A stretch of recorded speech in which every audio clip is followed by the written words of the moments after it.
नमस्कार दोस्तों, आज हमारा ये पॉलिटिकल लेक्चर 3 है और हम बात करने वाले हैं भारत का राज्य क्षेत्र के बारे में, है ना। भारत का राज्य क्षेत्र जो है ये भाग 1 में आता है और इसमें जितने आर्टिकल आते हैं वो 1 से लेकर के 4 तक हैं। यानी आर्टिकल 1 से शुरू होगा और आर्टिकल 4 तक जाएगा।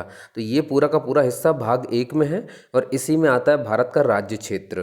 क्लियर है। इसमें से बहुत सारे प्रश्न बनते हैं दोस्तों, तो आइए समझते हैं इसमें। और इसी में हम देखेंगे कि जो भी कॉन्स्टिट्यूशन अमेंडमेंट होते हैं, यानी कि जो संविधान संशोधन होते हैं, संशोधन की प्रक्रिया आर्टिकल 3, 6, 8 में दी हुई है। इसके बारे में पूरी बात बताऊंगा और कैसे कैसे प्रश्न बन सकते हैं वो सारा कुछ आगे देखेंगे। क्लियर है दोस्तों। तो चलिए स्टार्ट करते हैं इस पॉलिटिकल लेक्चर 3 को। तो हम पढ़ते हैं भारत का राज्य क्षेत्र भाग 1। ठीक है। अच्छा देखिए, तो अब भाग 1 में मैंने आपसे कहा कि आर्टिकल 1 से लेकर के 4 तक है। तो आखिर इन आर्टिकल में कुछ तो लिखा होगा। तो शुरू करते चलिए आर्टिकल 1 से कि इसमें क्या लिखा है पहले देख लेते हैं। देखिए आर्टिकल 1 ये कहता है कि भारत दैट इज इंडिया, ये देखो ये ऐसी वहां पर भाषा लिखी हुई है, Bharat that is India shall be union of states. बंदो ये सारे शब्द बहुत अच्छे से देख लो। आपको लगता होगा कि हम ये पढ़ करके बिल्कुल ऐसे चले जाएंगे तो काम बन जाएगा। अभी मैं आपसे जब क्वेश्चन जैसे आते हैं ना, अगर आपके क्वेश्चंस प्रिपेयर नहीं है तो आपके लिए लाइन बिल्कुल व्यर्थ हो जाएगी। आपकी समझ में मतलब पढ़ करके भी आप वहां पर आंसर नहीं कर पाएंगे। क्यों? मैं भी आपको थोड़ी देर में सब कुछ समझाने वाला हूं। देखिए जरा आप ही देख लीजिए, प्रैक्टिकल चलेगा यहाँ पे। Bharat that is India shall be union of states. अब मान लीजिए किसी ने पढ़ा हो, अब भैया बंदा सिर्फ पढ़ के निकल गया है, पता। अब देखिए क्वेश्चन कैसे आएगा और यही कंफ्यूजन का कारण बन जाता है। जैसे क्वेश्चन आएगा, भारत के संविधान में भारत को क्या कहा गया है ना। अब देखिए यहां पर इन्होंने आर्टिकल नहीं बोला है। ये बहुत सही बात देखिए जरा यहाँ पर, इसलिए मैं कह रहा हूँ क्वेश्चन ऐसे आएंगे कि आपका पढ़ा हुआ भी आपको फिर वहाँ पर ध्यान नहीं आता। वो इसी यही वजह होती है ना। ये पूछा इन्होंने कि भारत के संविधान में भारत को क्या कहा गया है। अब संविधान का मतलब होता है कि संविधान में आने वाले आर्टिकल, तो वो सीधे पूछ रहा है किसी आर्टिकल में भारत के लिए कुछ लिखा है क्या, कुछ कहा गया है क्या। देखिए इससे पहले वाले वीडियो में आपने प्रस्तावना देख ली। अपन ने प्रस्तावना में देखा कि भारत शब्द का उपयोग 2 बार हुआ है और वो भी पहली लाइन में ही हुआ है। तो मैं उम्मीद करता हूँ कि आपने शुरू के वो 3 वीडियोस देख लिए होंगे। पॉलिटी की प्लेलिस्ट में चले जाइएगा मेरे चैनल पे, डिस्कशन विद मनोज में, और वहाँ पे मैंने जम्मू कश्मीर पॉलिटी जीरो, मतलब उसे जीरो लेक्चर नाम दिया है मैंने। अगर आपने वो समझ लिया तो भी आपको बहुत सारे आर्टिकल क्लियर हो जाएंगे।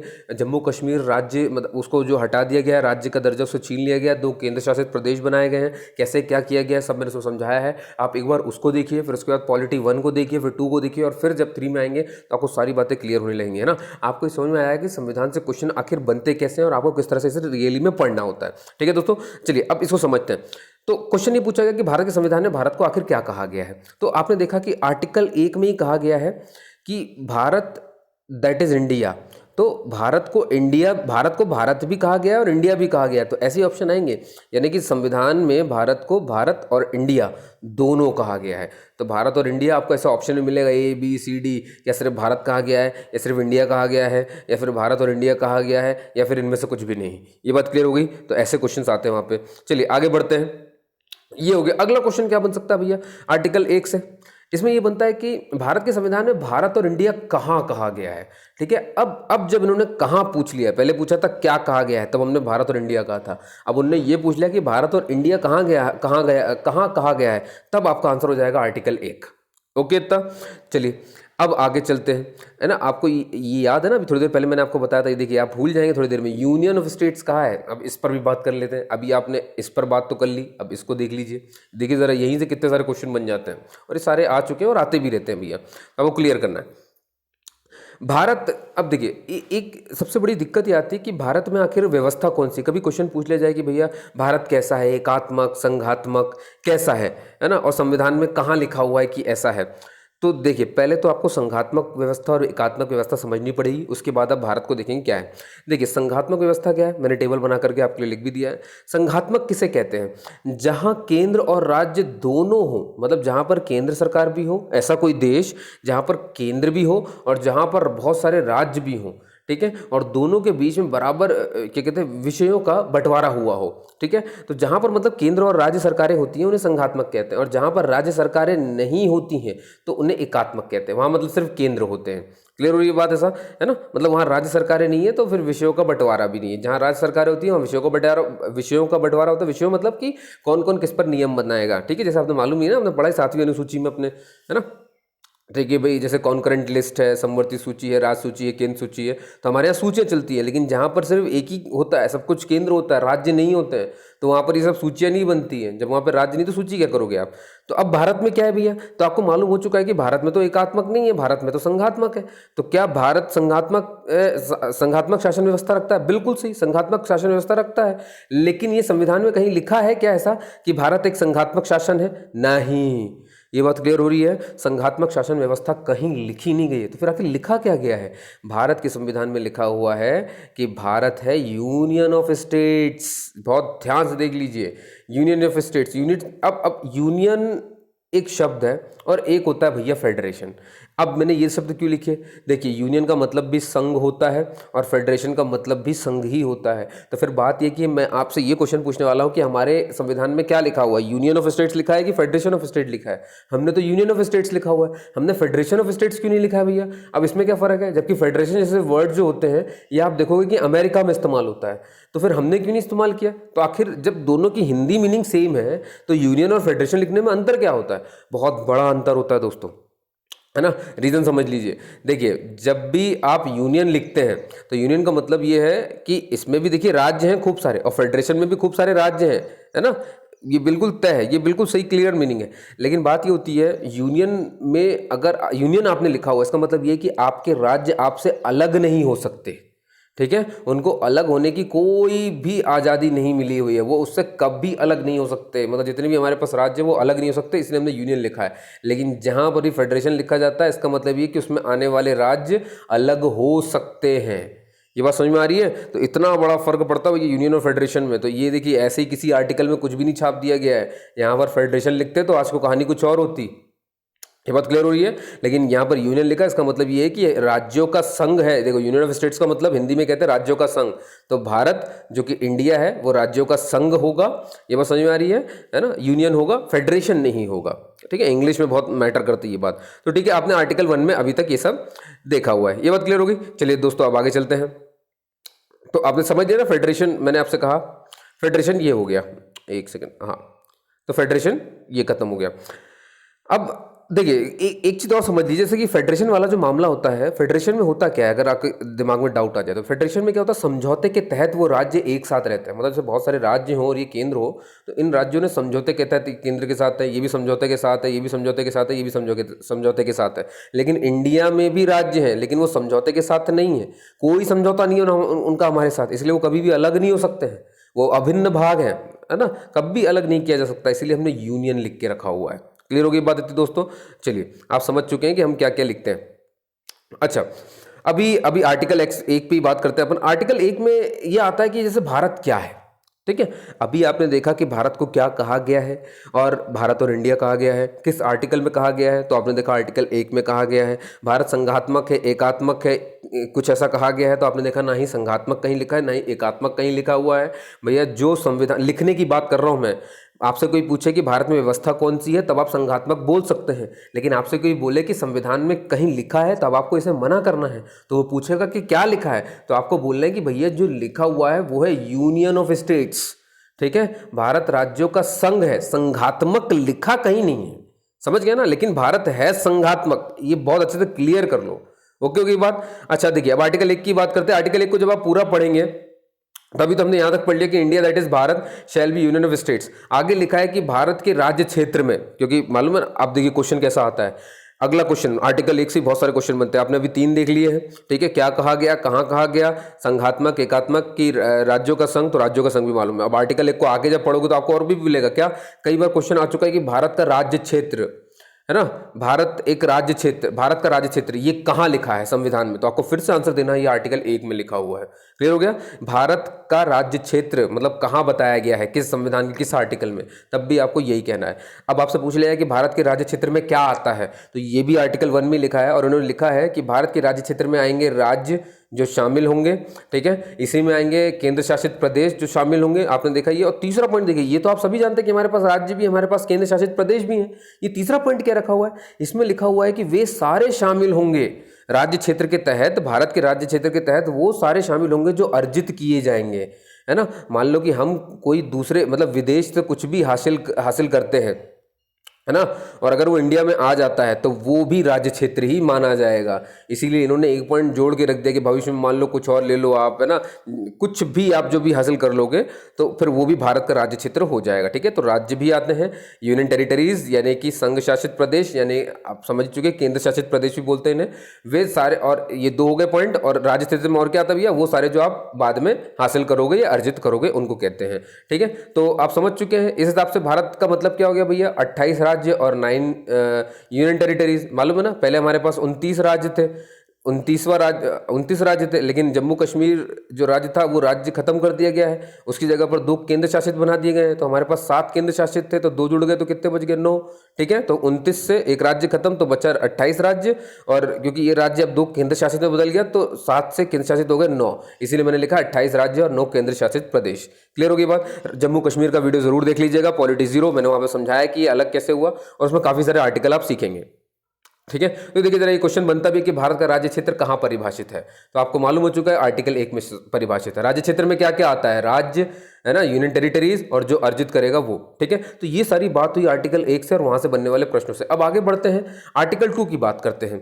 देखिए आर्टिकल 2 में क्या लिखा हुआ है, आर्टिकल 2 में लिखा है कि आप विदेश से जो भी क्षेत्र भारत में शामिल करेंगे, है ना, उसकी प्रक्रिया का उल्लेख आर्टिकल 2 में है। जैसे मान लो कि आपने भैया पाकिस्तान से लिया, या आपने बांग्लादेश से लिया, आपने नेपाल से, आपने भूटान से, है ना, आपने ये सारे विदेश हैं, इनसे अगर कोई क्षेत्र आप भारत में मिलाते हो, है ना, तो मिलाने की जो प्रक्रिया है वो किस में दी हुई है, आर्टिकल 2 में।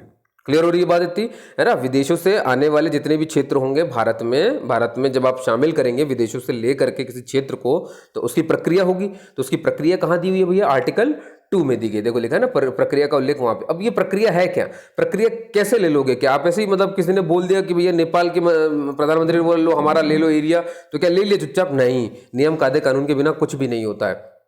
तो फिर क्या नियम होगा भैया, बनी बात है, संसद से होकर के जाएगा, संसद को एक विधेयक लाना पड़ेगा। ठीक है, कि बना करके किसी बाहरी प्रदेश को भारत के राज्य क्षेत्र में शामिल किया जा सकता है, यानी कि संसद को पहले कानून बनाना पड़ेगा कि हाँ हम ऐसा ले रहे हैं, ये ले रहे हैं, दुनियादारी। ठीक है, फिर ये संसद कानून तो बनाना ही पड़ता है दोस्तों।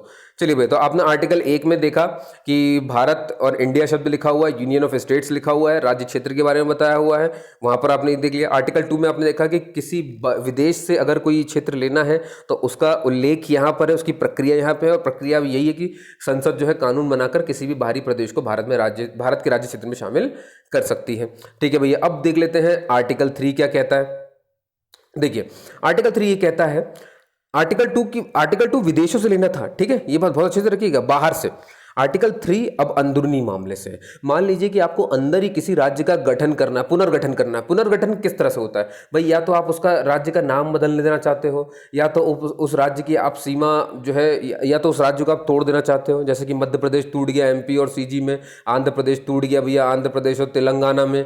क्लियर हो रही है बात, है ना। तो ये जो तोड़ने वाली बात होती है सब आर्टिकल 3 में होती है। इसी को कहते हैं राज्य का पुनर्गठन, नाम बदलना, सीमा बदलना, ठीक है, जोड़ना तोड़ना, कुछ भी करते रहना। तो ये सारे तो अंदरूनी मामले हुए। ठीक है, तो याद रखिएगा जब अंदरूनी तोड़ मोड़ की जाए तो आर्टिकल 3 इस्तेमाल होता है, लेकिन जब बाहर से कुछ लिया जाए तो आर्टिकल 2 इस्तेमाल होता है।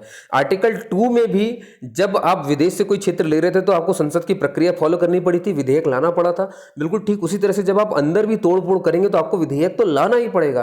राज्य पुनर्गठन जो है विधेयक लाया जाता है। क्लियर हो रही बात इतनी, है ना। तो ये सब मैंने यहाँ पे लिखा है, बदलना सब आप पढ़ सकते हो रोक करके वीडियो। अच्छा देखिए, अब बात ये होती है कि देखिए मैंने इसे जम्मू कश्मीर में अच्छे से इस आर्टिकल 3 को कवर किया हुआ है, बार बार बोल रहा हूँ, पॉलिटी जीरो लिखा हुआ है उस लेक्चर में। जम्मू कश्मीर का वो लेक्चर है, उसमें आपको सब कुछ और अच्छे समझ में आ जाएगा।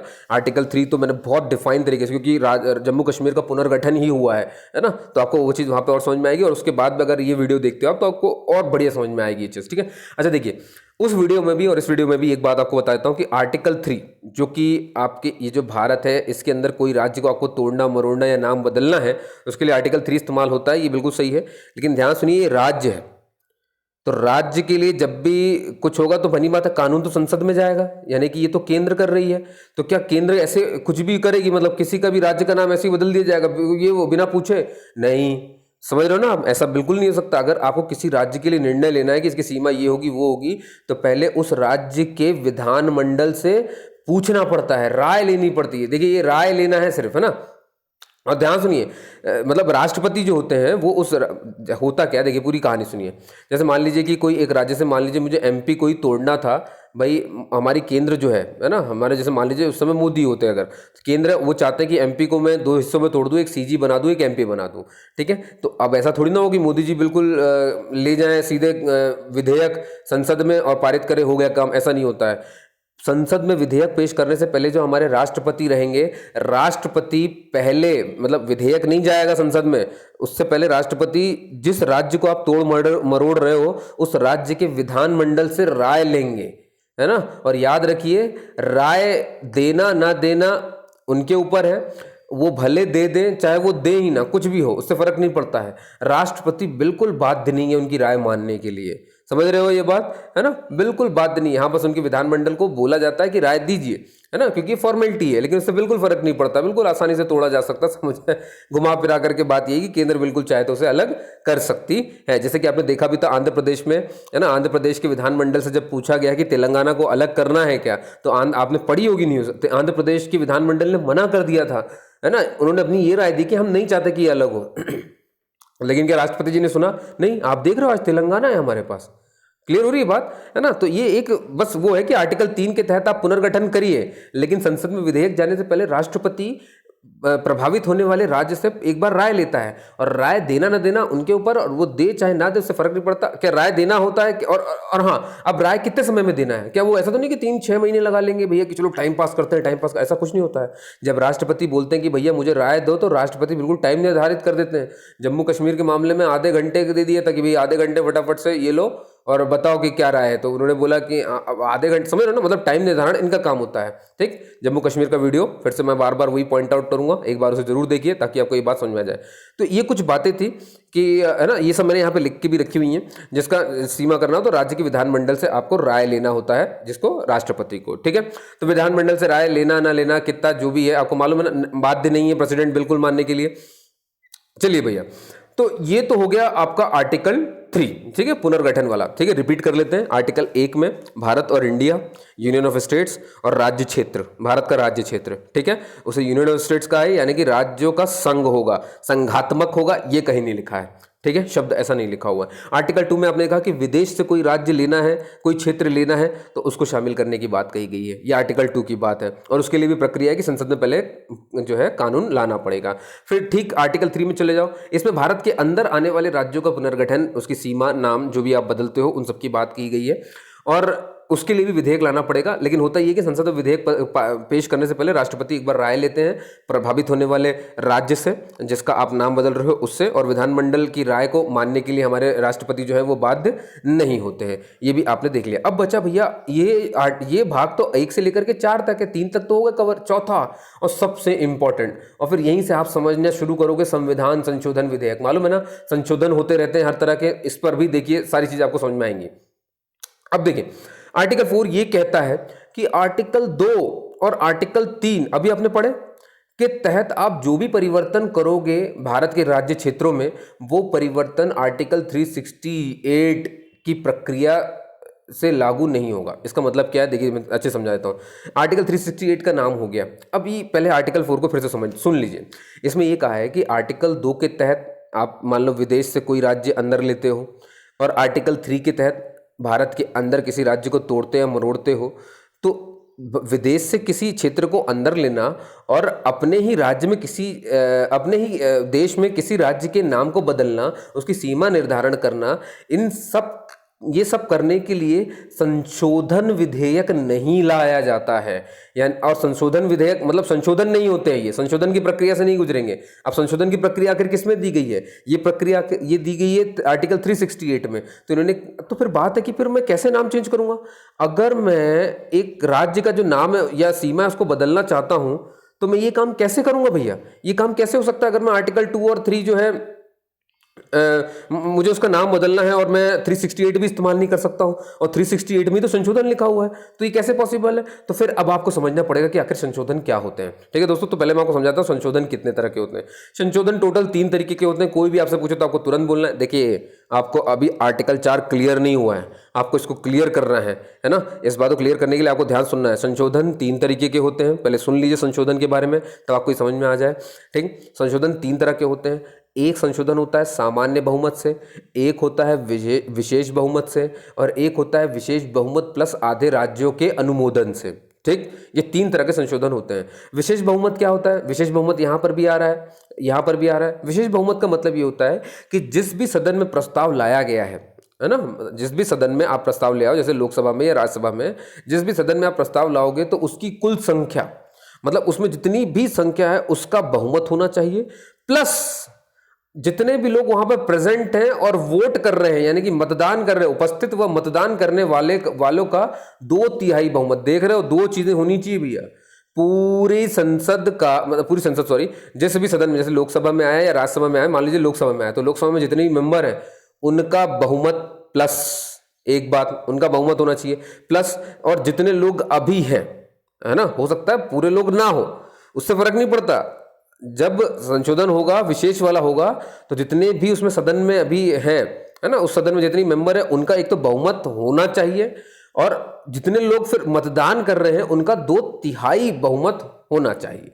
क्लियर है? तो जब ये दोनों बातें मिल जाती हैं कि एक सदन का बहुमत भी प्लस जिन्होंने वोट किया उसका 2/3 भी, तब उसे विशेष बहुमत माना जाता है। इतना खतरनाक होता है।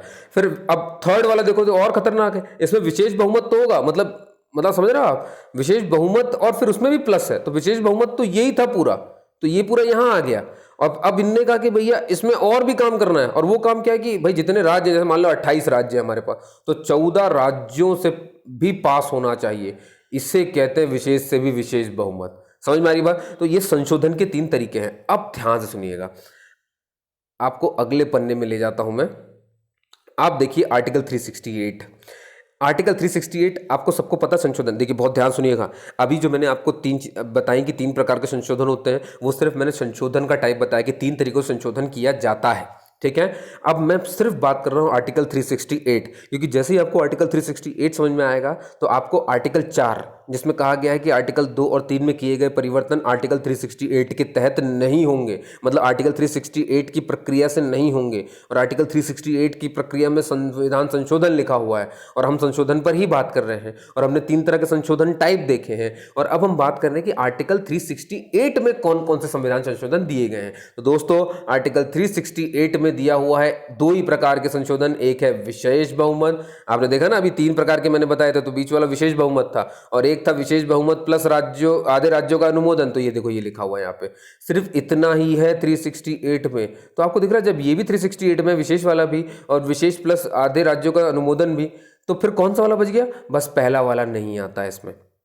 समझ रहे हो आप? मतलब आर्टिकल 368 में सिर्फ यही दोनों आते हैं और ये वाला बच गया। तो इसका मतलब क्या हुआ? इसका मतलब ये हुआ कि अब यहाँ पर आ जाइए, देखिए आप जरा यहाँ पर, ठीक है। तो आर्टिकल 368 में ये भी आ गया, ये भी आ गया। अब यहाँ देखो आर्टिकल 4 पढ़ लो। इनने कहा कि आर्टिकल 2 और 3 में आप जो भी परिवर्तन कर रहे हो वो आर्टिकल 368 के तहत नहीं हो सकते हैं वो परिवर्तन, है ना। मतलब किसी बाहर के राज्य को लेने में और अंदर के राज्य का नाम वाम सीमा बदलने के लिए आप 368 का इस्तेमाल नहीं कर सकते हैं, ये वाला संविधान संशोधन। इसका इस्तेमाल नहीं कर सकते हैं मतलब आप ना ही विशेष बहुमत ला सकते हैं और ना ही आप विशेष बहुमत प्लस आधे राज्यों का अनुमोदन ला सकते हैं। तो ये पोर्शन तो हट गया भैया। लेकिन बात ये कि जब संशोधन ही नहीं होगा तो कैसे काम करेगा? तो कौन सा वाला संशोधन बच गया? सामान्य बहुमत। मतलब ये हुआ कि आप आर्टिकल 2 में जो भी विदेश से क्षेत्र लेते हो और आर्टिकल 3 में जो अपने ही राज्य का नाम या जो भी बदलते हो उसके लिए कौन से वाले का इस्तेमाल किया जाता है? सामान्य बहुमत का।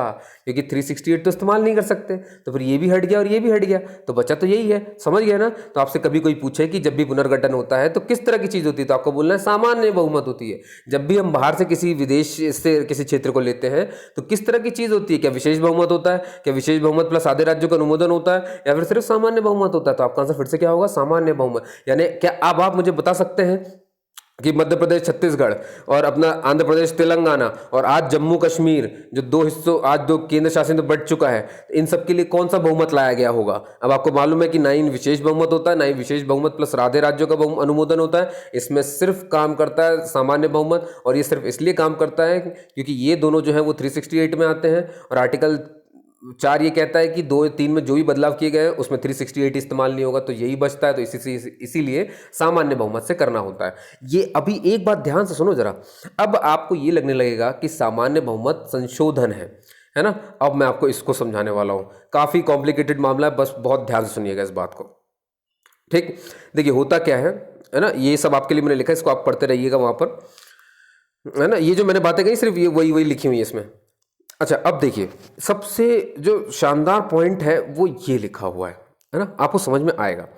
ये पॉइंट मैं आपके लिए एक बार पढ़ देता हूँ। किसी राज्य का गठन कर रहे हैं आप अगर, है ना, आपने देख लिया ना, आर्टिकल 3 के तहत आप राज्यों का गठन करते हैं, है ना, मतलब नाम बदलना, सीमा बदलना, उसे राज्यों का गठन कहा जाता है। और आर्टिकल 2 के तहत आप विदेश से क्षेत्रों को ले लेते हैं, ये बात ओके हो गई है।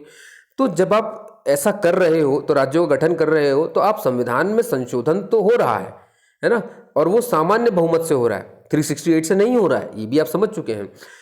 368 की प्रक्रिया उसमें लागू नहीं हो रही है। लेकिन अब पॉइंट ये आता है कि आर्टिकल 368 के तहत किए गए संशोधनों को संविधान संशोधन के रूप में काउंट किया जाता है। इसका क्या मतलब हुआ दोस्तों? इसका मतलब ये हुआ कि आर्टिकल 368 में जो 2 प्रक्रिया दी गई है, बस उन्हें ही संविधान संशोधन काउंट किया जाएगा। और अगर आप इसके अलावा कोई और तरीके से कुछ बदलाव करते हो तो उसे संविधान संशोधन में काउंट नहीं किया जाता है। बहुत अच्छे से सुनिए जो मैंने आपसे कहा अभी, है ना। आर्टिकल 368 में विशेष बहुमत है, और विशेष बहुमत प्लस आधे राज्यों का अनुमोदन है, यही 2 तरीके हैं। और ये भी कह दिया गया कि यही 2 तरीके संविधान संशोधन माने जाएंगे। अगर आप इन दोनों को छोड़ करके किसी और प्रक्रिया से बदलाव करते हो, और तीसरी प्रक्रिया है ही क्या? सामान्य बहुमत है, आपने पढ़ ही लिया है। सो सामान्य बहुमत संविधान संशोधन थोड़ी ना होगा, समझ पा रहे ना, उसे संविधान संशोधन में काउंट नहीं किया जाएगा। क्यों नहीं किया जाएगा? क्योंकि वो 368 में नहीं आता है, क्योंकि भैया 368 में आने वाले ही संविधान संशोधन होंगे। तो सामान्य बहुमत संविधान संशोधन नहीं है। क्लियर हो रही है ये बात, है ना। चलिए अब आगे देखते हैं भैया, आगे क्या लिखा है।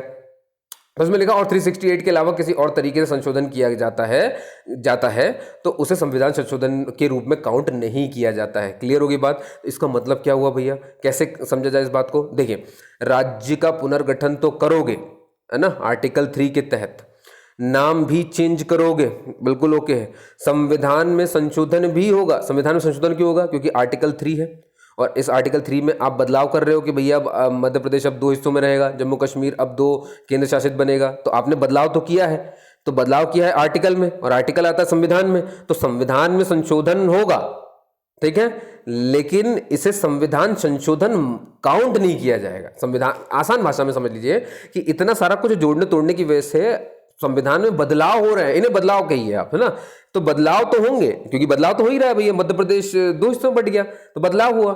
लेकिन क्या मध्य प्रदेश और छत्तीसगढ़ अलग होना ये किसी संविधान संशोधन के तहत हुआ है? बिल्कुल नहीं, संविधान संशोधन के तहत ये बात नहीं हुई है। आप समझ पा रहे हैं ना मेरी बात, मैं क्या कह रहा हूं आपको? सिर्फ इतना याद रख लीजिए कि आर्टिकल 368 में आने वाले 2 विशेष बहुमत और मतलब 368 में आने वाले ही संविधान संशोधन कहलाएंगे। बस वही प्रक्रिया संविधान संशोधन कहलाएगी जो 368 में आती है, और उसके अलावा किसी और प्रक्रिया से करोगे तो वो संविधान संशोधन नहीं कहलाता है, हाँ बदलाव कहला सकता है, ठीक है। तो ये बात आपको थोड़ा सा ध्यान रखनी है, काउंट नहीं कर सकते हैं। तो अब भैया बात है कि 368 है क्या। तो देखिए 368 के बारे में आपको सब कुछ बता देता हूं मैं, क्योंकि इससे बहुत सारे क्वेश्चन बनते हैं। तो 368 में टोटल 3 बातें हैं, आपको ध्यान रखनी है, ठीक है। ये बीच में लिखा हुआ है। पहली बात आपको दिख रही है क्या है भाई, कि संविधान संशोधन के तरीकों का उल्लेख करता है ये। और कितने तरीके हैं संविधान संशोधन करने के, आपने देख लिए, एक है विशेष बहुमत और एक है विशेष बहुमत प्लस राज्यों का अनुमोदन, है ना, आधे राज्यों का अनुमोदन चाहिए आपको। दूसरी बात इसमें लिखी हुई है कि देखिए 368 संशोधन का ही काम है, तो इसमें ये कहता है, ये बताता है कि संविधान में संशोधन करने की पावर संसद के पास है, और संसद कहीं भी, यानी कि मौलिक अधिकारों में भी संशोधन कर सकती है, कहीं भी किसी भी जगह पर संशोधन कर सकती है। क्या कहते हैं आपका सरकार, ठीक है, संसद में कानून ला कर उसे कर सकती है। कैसे मालूम चलता है ये? देखिए 2 केसेस आपने पढ़े होंगे, एक आपने पढ़ा है गोलकनाथ वर्सेस पंजाब मामला, और एक आपने पढ़ा हुआ है केशवानंद भारती मामला। गोलकनाथ वाला 1967 में आया था और केशवानंद वाला 1973 में आया था। तो आपको अंतर दिख रहा होगा, ये 67 है, ये 73 है। देखिए भाई, गोलकनाथ वर्सेस पंजाब केस, ये केसेस बहुत अच्छे से पढ़ना है आपको, ये ध्यान सुनिए। गोलकनाथ जो है ये दो भाई थे भैया, आपको मालूम ही है ना, ये जमीन के मतलब मालिक वालिक टाइप के थे थोड़े से। तो पंजाब सरकार ने एक कानून पारित कर दिया था जिसमें ये कह दिया गया था कि अब जिनके पास बहुत सारी ज़मीन है ना, उनको पूरी ज़मीन में सरकारी सहायता नहीं मिलेगी। तो इन भाइयों के पास 500 एकड़ ज़मीन थी और इसमें से सिर्फ 30 एकड़ पे सरकार ने सहायता दी, बाकी एरिया में सहायता नहीं दी।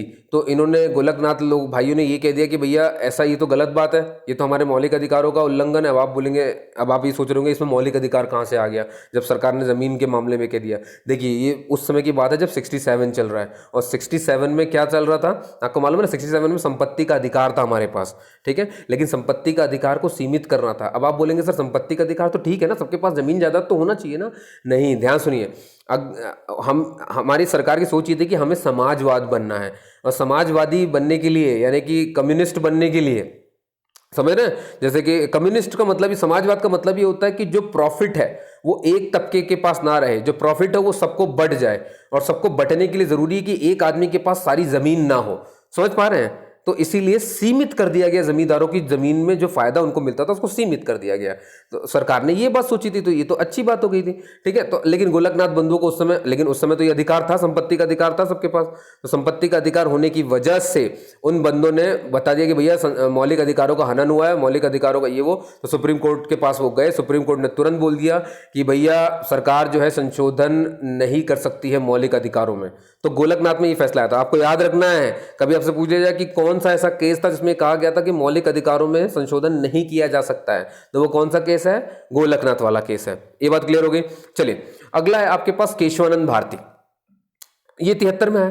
केशवानंद भारती मामले में भी यही सब चीज चली। केशवानंद, ये मैंने पिछली क्लास में बता के भी रखा है, पॉलिटी 2 में 24 अप्रैल 1973 को आया था ये बात समझ में आ रही है। इसमें सुप्रीम कोर्ट ने ये कह दिया है ना, आर्टिकल 368 की व्याख्या कर दी इसमें, है ना, और ये कह दिया कि भैया जो संसद है वो मौलिक अधिकारों में संशोधन कर सकती है, पूरी तरीके से कर सकती है, लेकिन उन्होंने एक बात जोड़ दी। मालूम है ना, केशवानंद के बारे में मैंने पिछले लेक्चर में बताया, इसमें 13 जज बैठे थे, 7 लोग इसके पक्ष में थे और 6 लोग विपक्ष में थे। तो 7 लोग पक्ष में थे तो ये मेजोरिटी है, इसीलिए इन लोगों ने ये फैसला सुनाया कि ठीक है, सरकार जो है हर भाग में संशोधन कर सकती है, यानी कि मौलिक अधिकारों में भी संशोधन कर सकती है, कोई दिक्कत नहीं है। लेकिन ध्यान से सुन लीजिए, उन्होंने ये बोला कि आप बिल्कुल करिए संशोधन, लेकिन जो संविधान का ढांचा है, यानी कि basic structure of the constitution, आधारभूत संरचना, ये नष्ट नहीं होनी चाहिए।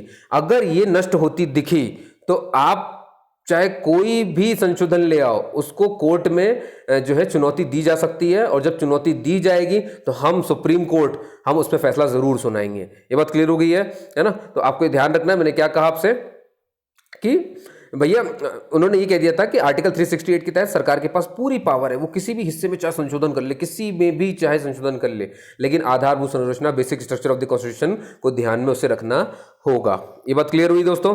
चलिए आगे देखते हैं।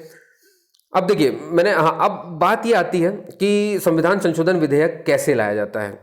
कहीं किसी सदन में लाया जाता है क्या? ये सिर्फ लोकसभा में लाया जा सकता है, राज्यसभा में लाया जा सकता है? ऐसे बहुत सारे सवाल आते हैं। तो क्योंकि हम 368 की बात कर रहे हैं तो हम पूरी बात करेंगे, है ना। अब देखिए, पहले तो वापस आइए, यहाँ पर मैंने आपको सिर्फ 2 पॉइंट यहाँ पर बताए हैं, है ना। अभी मेरा तीसरा वाला पॉइंट बचा हुआ है। देखिए, तीसरा वाला पॉइंट ये मूल संविधान में नहीं था। मूल संविधान का मतलब ये कि जो ओरिजिनल संविधान जो अंबेडकर बाबा लोग जो लिख करके गए थे, उसमें ये थर्ड पॉइंट नहीं था। अब आपको पहले समझना है कि थर्ड पॉइंट है क्या, और ये थर्ड पॉइंट जोड़ा किसने? थर्ड पॉइंट जोड़ा है इंदिरा गांधी जी ने। 24वां संविधान संशोधन लाई थी 1970 में, है ना, आपको दिख रहा होगा, ये 1970 में इंदिरा जी ने इसे जोड़ दिया था। क्यों जोड़ा था भैया? क्योंकि वो राष्ट्रपति की ताकत को सीमित करना चाहती थी, मतलब उसकी पावर को कंट्रोल करना चाहती थी। तो उन्होंने 24वां संविधान संशोधन जोड़ा है 368 में, है ना, मतलब 24वें संविधान संशोधन 1970 किया था, इसमें किया था संशोधन, और उसमें एक पॉइंट ये जोड़ दिया था। ठीक है, अब समझ लीजिए कि पॉइंट क्या है, राष्ट्रपति की पावर सीमित कैसे हो गई। इसमें यह लिख दिया गया कि जितने भी संविधान संशोधन विधेयक आएंगे, संविधान संशोधन विधेयक मतलब कि जितने भी आप बिल लाओगे, ये क्यों आएगा, ये पता होना चाहिए आपको। संविधान संशोधन विधेयक क्यों आएगा भाई? कोई आर्टिकल में मुझे बदलाव करना है, कुछ करना है, किसी भी आर्टिकल में बदलाव करना है, जो भी करना है, तो उसके लिए संशोधन पहले लाना पड़ता है ना। तो अब देखिए इनने किया क्या, तो उन्होंने बोला कि जो भी संविधान संशोधन विधेयक आएंगे, राष्ट्रपति, ये देखिए लिखा हुआ है, अनिवार्य रूप से, यानी मस्ट है, करना ही पड़ेगा, मजबूरी है उनकी, ऐसा कर दिया गया है। तो उन्होंने कह दिया है कि राष्ट्रपति अनिवार्य रूप से अपनी स्वीकृति देंगे। ठीक है, इसमें ये लिखा हुआ है कि संविधान संशोधन विधेयक को राष्ट्रपति अनिवार्य रूप से अपनी स्वीकृति देंगे, उसे वो रोक नहीं सकते हैं। ये बात ध्यान सुनिए। लेकिन क्या सिर्फ संविधान संशोधन विधेयक ही आते हैं? नहीं, कुछ साधारण विधेयक भी आते हैं। तो ऐसा नहीं हो कि साधारण विधेयक को भी अनिवार्य कर दिया गया, नहीं, साधारण विधेयक को वो एक बार लौटा सकते हैं कि भाई इस पर पुनर्विचार कर लीजिए, एक बार वापस से सोच लीजिए, तो वो साधारण विधेयक होगा तब। लेकिन अगर उस साधारण विधेयक को ये कहा गया कि ये संविधान संशोधन विधेयक है, संविधान संशोधन विधेयक है, तो राष्ट्रपति अनिवार्य रूप से उनको ये पास करना पड़ेगा। ये थर्ड पॉइंट जोड़ा गया है। आपसे पूछा जाए कि किस संविधान संशोधन के तहत राष्ट्रपति के लिए ये कहा गया है कि संविधान संशोधन विधेयक अनिवार्य रूप से उसे पास करना पड़ेगा, तो आर्टिकल 368 के सब क्लॉज 3 के तहत। ठीक है, और कौन से संविधान संशोधन के तहत ये किया गया है, तो आपको बोलना है 24 संविधान संशोधन 1970। ठीक है, प्रेसिडेंट की पावर को सीमित किया गया है। ये बात क्लियर होगी दोस्तों। चलिए आगे देख लेते हैं हम। तो आप देख रहे हैं कि यहां पर किसी भी सदन में रखा जा सकता है संविधान संशोधन। अब एक बात आती, इसको यहां बीच में से नहीं करते हुए, हाँ, मैं आपसे ये कह रहा था कि लोकसभा में लाया जाता है संविधान संशोधन विधेयक या फिर राज्यसभा में लेकर के आया जाता है इसे आखिर किस सदन में लेकर के आते हैं? तो याद रखिए दोस्तों, ऐसा कोई नियम नहीं है ना, ये किसी में भी लाया जा सकता है। ये आप चाहे तो लेकर के आ जाएं लोकसभा में, या फिर आप चाहे तो लेकर के आ जाएं इसे राज्यसभा में। ये किसी भी सदन से स्टार्ट किया जा सकता है। अब बात है कि इसके लिए क्या चीज लानी पड़ती है, मतलब बहुमत कैसे होता है, क्योंकि हमने तो सर 3 तरह के पढ़ लिए। सामान्य, एक तो सामान्य बहुमत से काम हो जाता है, और 2 जो होते हैं वो आर्टिकल 368 में आते हैं। तो संविधान संशोधन विधेयक के लिए कैसा प्रावधान है भैया? देखिए, तो इसमें कहा गया है कि पहली बात तो आपको याद होगी ये बात कि लोकसभा राज्यसभा दोनों में आ सकता है।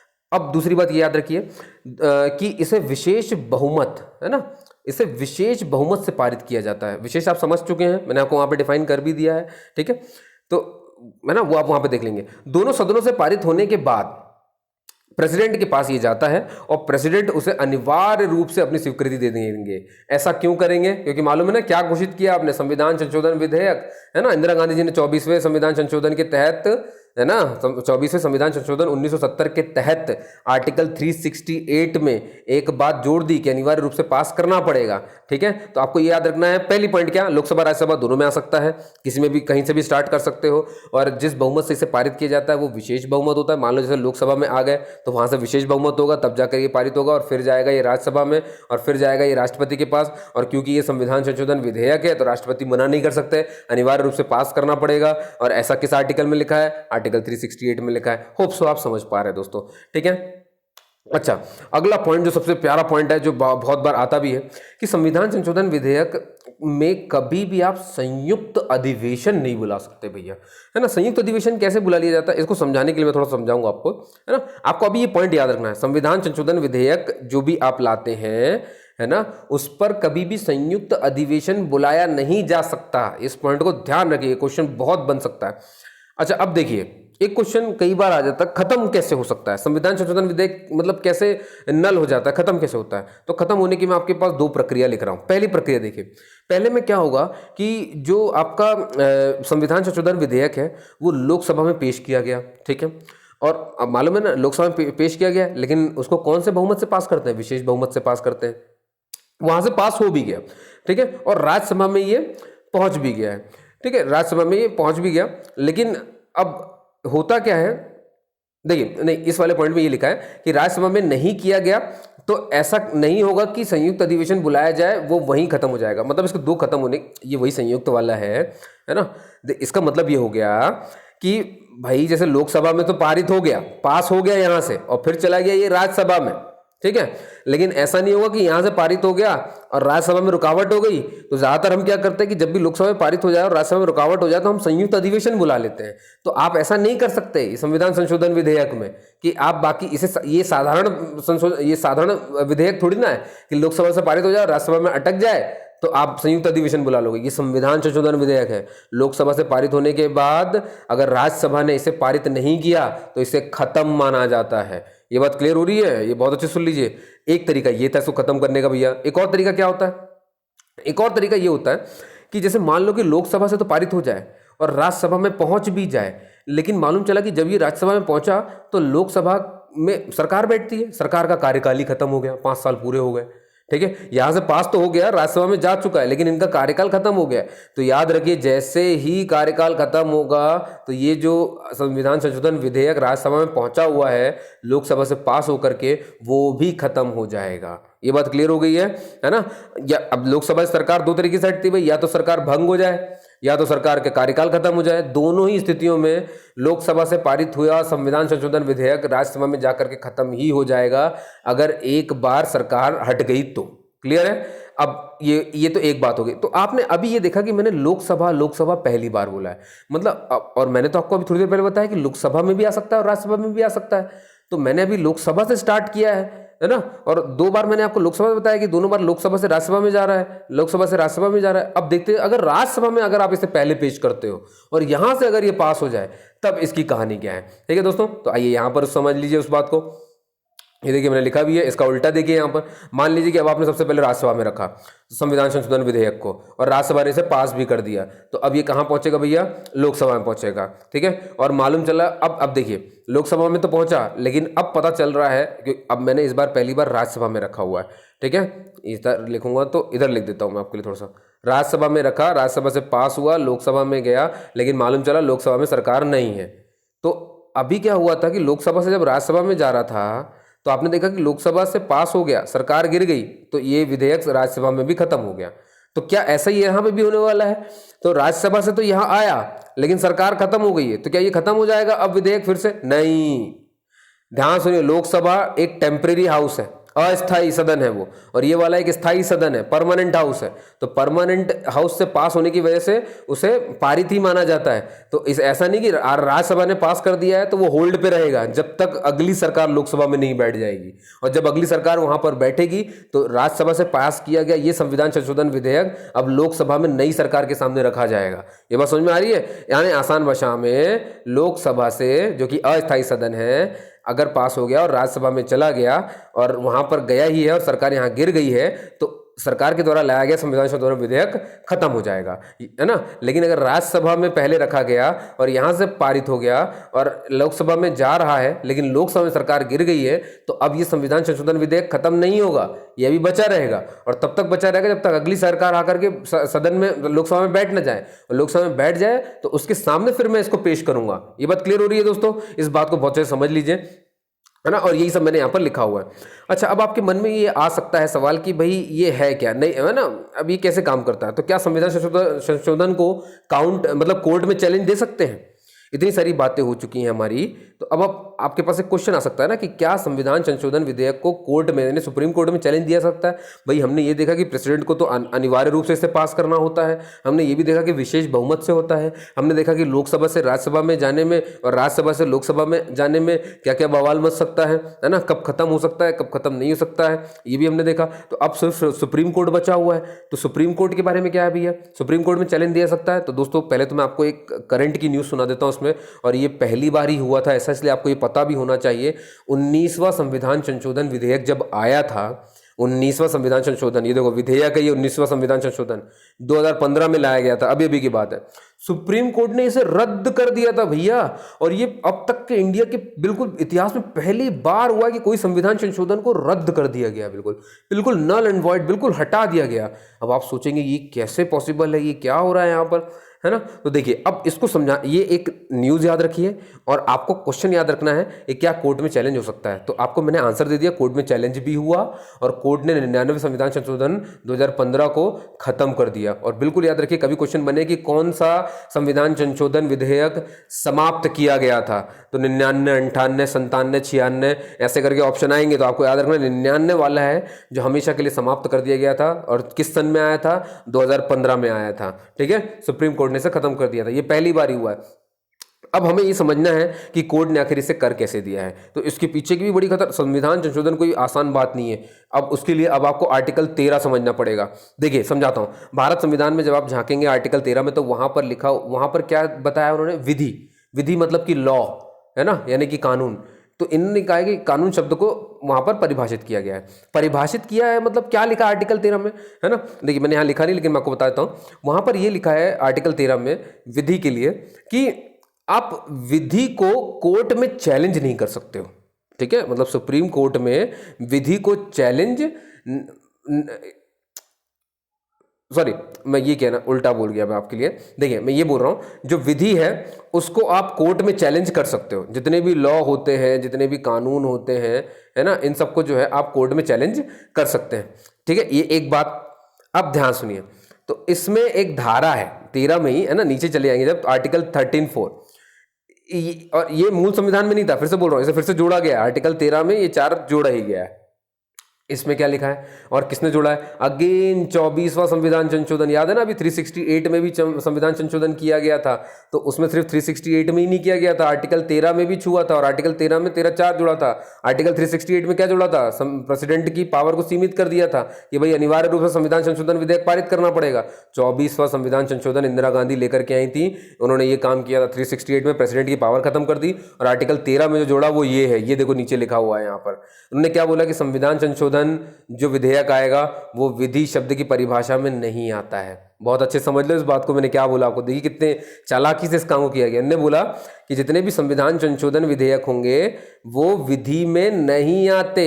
और मैंने अभी क्या बताया आपको, आर्टिकल 13 में क्या लिखा हुआ है? आर्टिकल 13 में लिखा है कि जो विधि है, जो कानून है, जो लॉ है, उसे कोर्ट में चैलेंज किया जा सकता है।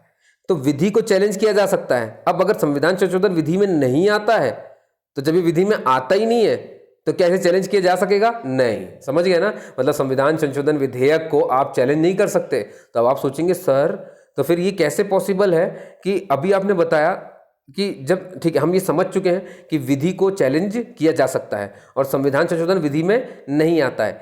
अगर वो विधि में नहीं आ रहा है तो मतलब ये चैलेंज नहीं किया जा सकता है। ये बात क्लियर हुई? बिल्कुल उल्टा, विधि की जा सकती है, संविधान इसमें नहीं आता, संशोधन इसमें नहीं आता है, तो ये चैलेंज नहीं किया जा सकता है। जब चैलेंज नहीं किया जा सकता है तो 19वां संविधान संशोधन 2015 वाला विधेयक समाप्त कैसे हो गया? फिर ये कैसे हो सकता है पॉसिबल ऐसा? जब ऐसा इंदिरा गांधी जी ने जोड़ दिया था कि संविधान संशोधन विधेयक को चुनौती नहीं जाएगी, तो किसने चुनौती दी और कोर्ट ने खत्म कैसे कर दिया? ऐसा कैसे हो सकता है? तो ध्यान से देखिए, मैंने आपको बताया था अभी थोड़ी देर पहले 24वां संविधान संशोधन विधेयक आया था 1970 में, ठीक है। और अभी मैंने आपको थोड़ी देर पहले बताया गोलकनाथ वाला मामला, और फिर मैंने थोड़ी देर पहले बताया था वो केशवानंद आया था 1973 में। भूले तो नहीं हो इस बात को आप? अब देखिए कितने अच्छे से आपका लिंक बैठने वाला है थोड़ी देर में। 1970 में 24वां संविधान संशोधन आया हुआ है और उसमें लिखा है कि संविधान संशोधन विधि शब्द में नहीं आएगा, इसीलिए आप इसे कोर्ट में चैलेंज नहीं कर सकते। लेकिन हम देखते हैं कि 2015 में 99वें संविधान संशोधन को कोर्ट में चैलेंज किया भी गया और इसे समाप्त भी किया गया। तो अब हम उसी को समझने के लिए हमने वापस इतिहास में गए और हमने देखा कि 24वां संविधान संशोधन 1970 में आया था, लेकिन 1973 में केशवानंद भारती मामला आया था। और केशवानंद भारती मामले में सरकार ने क्या कहा था? सरकार ने कहा था कि भैया, सॉरी, केशवानंद भारती मामले में सुप्रीम कोर्ट ने क्या कहा है? सुप्रीम कोर्ट ने कहा है कि सरकार किसी भी हिस्से में, संविधान के किसी भी भाग में, है ना, प्रस्तावना तक में संशोधन कर सकती है, बिल्कुल कर सकती है। लेकिन याद है ना, एक पॉइंट जोड़ दिया था, लेकिन basic structure of the constitution को हानि नहीं पहुंचनी चाहिए, है ना। आप बिल्कुल संशोधन विधेयक लाओ, है ना, बिल्कुल लेकर के आओ संशोधन विधेयक। और हमें मालूम है कि कोर्ट जो है, कोर्ट में हियरिंग नहीं हो सकती संविधान संशोधन विधेयक को, लेकिन केशवानंद भारती एक बहुत बड़ा मामला था। केशवानंद भारती में जैसे ये कहा गया, देखिए मैं इसको आपको अच्छे से क्लियर कर देता हूं। उन्होंने कहा, केशवानंद भारती मामले में क्या कहा था कि संशोधन करिए, बिल्कुल करिए, संशोधन करिए, और संशोधन क्योंकि आपका विधि नहीं है तो हम कोर्ट में इसे चैलेंज नहीं किया जा सकता, है ना। लेकिन ये याद रखिए, आप जो भी संशोधन लाएंगे वो बेसिक स्ट्रक्चर को हानि नहीं पहुंचाना चाहिए संविधान के। अगर बेसिक स्ट्रक्चर को संविधान आपके संशोधन ने हानि पहुंचाई तो कोर्ट में उसकी सुनवाई बिल्कुल हो सकती है, और जब कोर्ट में सुनवाई होगी तो फिर ये नहीं देखा जाएगा कि वो संशोधन विधेयक है या वो फिर कोई लॉ है या कानून है, उस पर बिल्कुल हक होगा सुप्रीम कोर्ट को। और यही हुआ था 99 संविधान संशोधन में, है ना।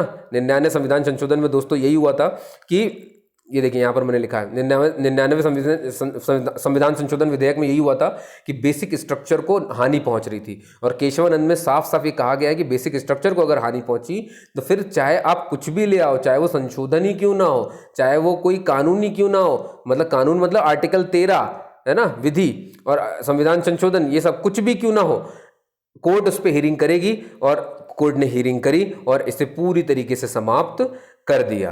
क्लियर हुआ गाइज, है ना। होप सो कि आपको ये वीडियो समझ में आया होगा। फिर भी कहीं कोई डाउट रह गया है तो आप बिल्कुल कमेंट कर सकते हो, है ना। मैं बिल्कुल आपको वहां पर आंसर दूंगा। तो दोस्तों इसी के साथ मैं आपसे अलविदा लेना चाहता हूं। आपने मुझे सुना उसके लिए बहुत बहुत धन्यवाद। तब तक के लिए जय हिंद, जय भारत गाइस।